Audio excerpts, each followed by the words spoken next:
siang teman-teman. Ini kita bertemu dengan tanaman secang ya, tanaman Caesalpinia sapan yang bisa yang bermanfaat untuk banyak hal.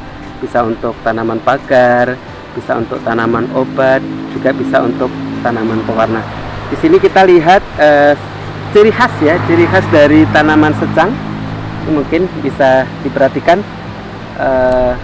batangnya berduri ya, batang berduri mulai dari bagian bawah sampai bagian atas, bahkan percabangan dan tangkai daunnya pun ada durinya. Oke, ini tadi daunnya majemuk menyirip ganda sempurna ya teman-teman ya. Helainya kecil-kecil. Kemudian ini kebetulan kita ketemu buahnya yang masih berwarna hijau. Masih berwarna hijau berarti tanaman buahnya masih muda. Sementara kalau sudah lebih tua itu akan lebih gelap warnanya, bisa kecoklatan atau cenderung hitam. Nah, ini bisa digunakan sebagai salah satu untuk perbanyakan generatifnya.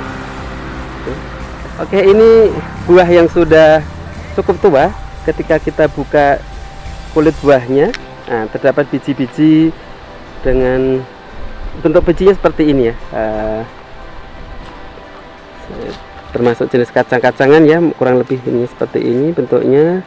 Ini masih belum cukup tua, kita lihat dari masih cukup lunak ya.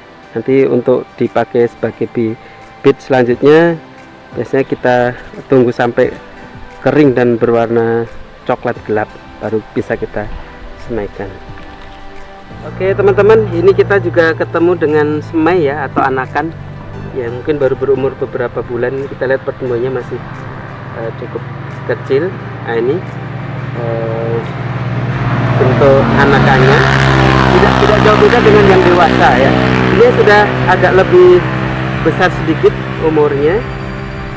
Kita lihat ini sama. Ini kalau masih kecil gini durinya belum terlalu terlihat ya, belum terlalu kelihatan, sehingga kalau misalnya mau kita buat sebagai bibit cabutan atau mau nanti buat kita stem, insya Allah masih aman ya, masih aman. Oke, jadi bagian tanaman yang digunakan kalau misalnya mau kita serut untuk buat bahan minuman, itu biasanya kita ambil dari batang yang berukuran cukup besar ya, cukup besar, sehingga nanti ini bisa kita potong di sebelah sini, potong menggunakan parang ya. Ini karena banyak durinya, untuk teknik pemotongannya nanti harus memperhatikan keselamatan juga kita. Nah, ini yang ukuran besar ini nanti kita bisa gunakan, yang bagian kecil kita biarkan untuk tumbuh selanjutnya membesar. Proses penyerutan batang kayu secang yang sudah dipanen dapat dilakukan menggunakan pisau ataupun alat pasah yang biasa dipakai untuk memasah kayu. Selanjutnya hasil pasahan yang sudah kering akan dilakukan pengemasan sesuai dengan tempat yang sudah disiapkan.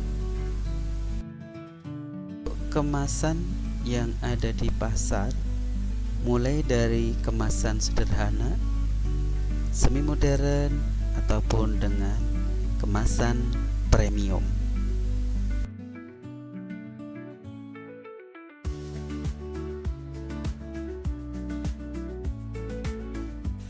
Beberapa manfaat kayu secang untuk kesehatan, di antaranya mengatasi perandangan dan nyeri sendi,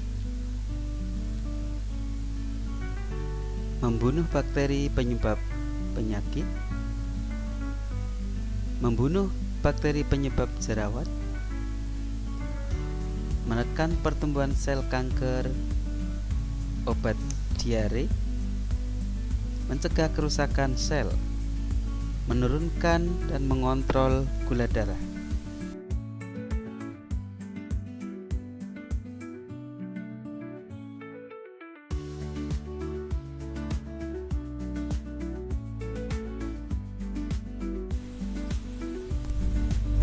Demikianlah informasi mengenai beberapa khasiat dari tanaman secang baik bagi kesehatan manusia maupun sebagai salah satu komponen kelestarian sumber daya hayati kita. Semoga bermanfaat dan terima kasih.